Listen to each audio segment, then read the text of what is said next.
While it's important to carefully consider the types of evidence you can use, it is also important to consider how to use the tools of writing to make sure that your argument and evidence are presented as persuasively as possible.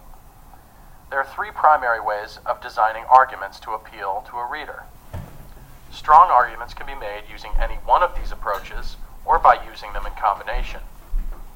Those appeals can be rational, ethical, or emotional, or, to use the Greek terminology that was developed by the first rhetoricians, logos, ethos, and pathos.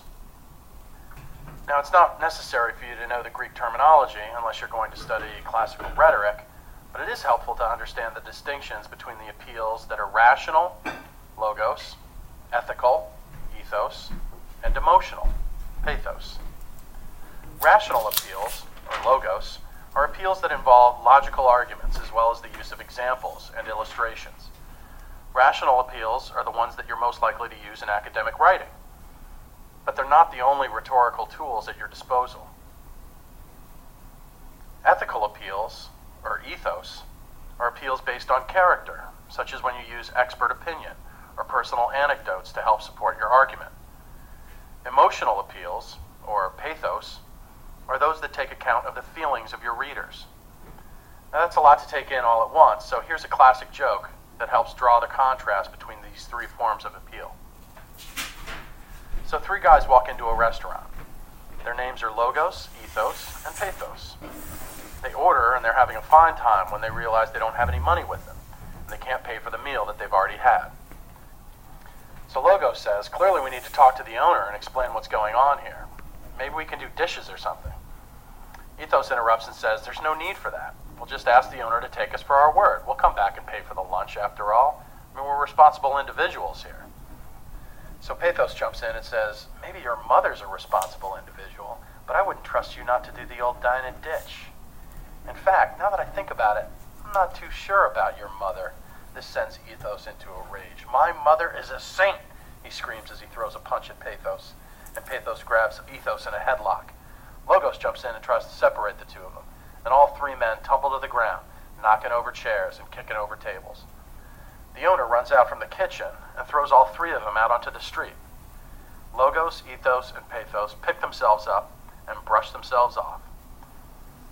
Pathos smiles at the other two and says, now boys, that's how you get out of paying for lunch. So, what's the joke? When left in a situation where persuasion is needed, each man responds according to his name. Logos uses a rational appeal, suggesting a logical alternative to paying for lunch. Ethos uses an ethical appeal, claiming that their reputation or ethical standing as responsible individuals should cause the owner to trust them and come back and pay their tab. Pathos uses an emotional appeal, but the twist, and this is the joke, is that he appeals not to the owner but to his friend, Ethos. By challenging the character of Ethos and Ethos' mother, he causes Ethos to respond emotionally and to act out violently, getting them thrown out of the restaurant, which was Pathos' solution to getting out of paying for lunch. So that explains the joke, but how can you make use of these appeals in your writing? Strong arguments can be made using any one of these approaches, or by using them in combination. And to take a more serious example, let's consider using all three appeals as part of an argument for increasing funding to pre-kindergarten or pre-K programs. Using rational appeals, or logos, one might cite the 2007 study by Albert Watt of the group Pre-K Now that uses a cost-benefit analysis to determine that for every dollar spent on pre-K programs, society at large saves over $17 in later costs. Cost-benefit analysis is one form of logical appeal. It's also possible to argue for increased pre-K funding using ethical appeals, or ethos. For instance, in support of funding, one might choose to note claims made by an expert in the field, as in the following example. S. Paul Reville, the executive director of the Rennie Center for Education Research and Policy and a lecturer at Harvard University, calls early childhood education, quote, the most promising strategy for closing achievement gaps before they become permanent, end quote. The claim made in this quotation is given credibility by Reville's professional standing as both an executive director of a policy center and as a lecturer at a respected university. Finally, one can also argue for more pre-K funding by making appeals that are emotionally resonant. Here's a personal story told by a teacher of how one student, Blake, benefited from the pre-K experience.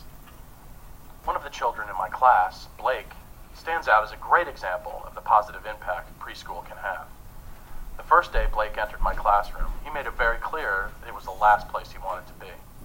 He came in screaming, crying, and hitting his mother, and after she reluctantly left, he accelerated into an angry rampage.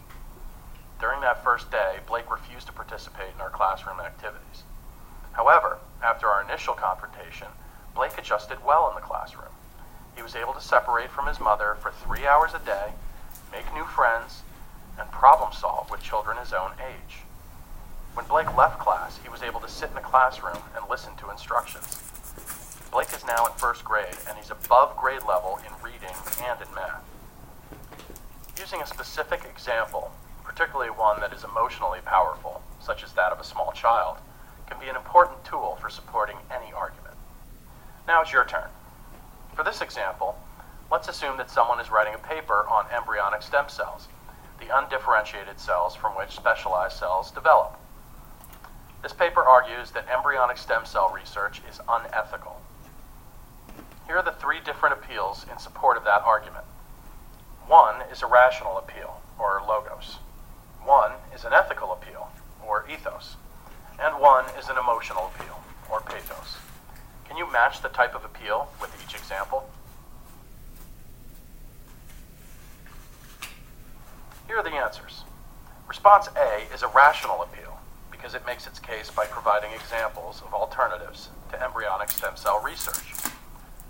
Response B is an emotional appeal. It asks the reader to identify personally with the issue of stem cell research using emotionally resonant language. Response C is an ethical appeal because it makes the case based on the claim of a Princeton University geneticist who could be considered an expert in the field.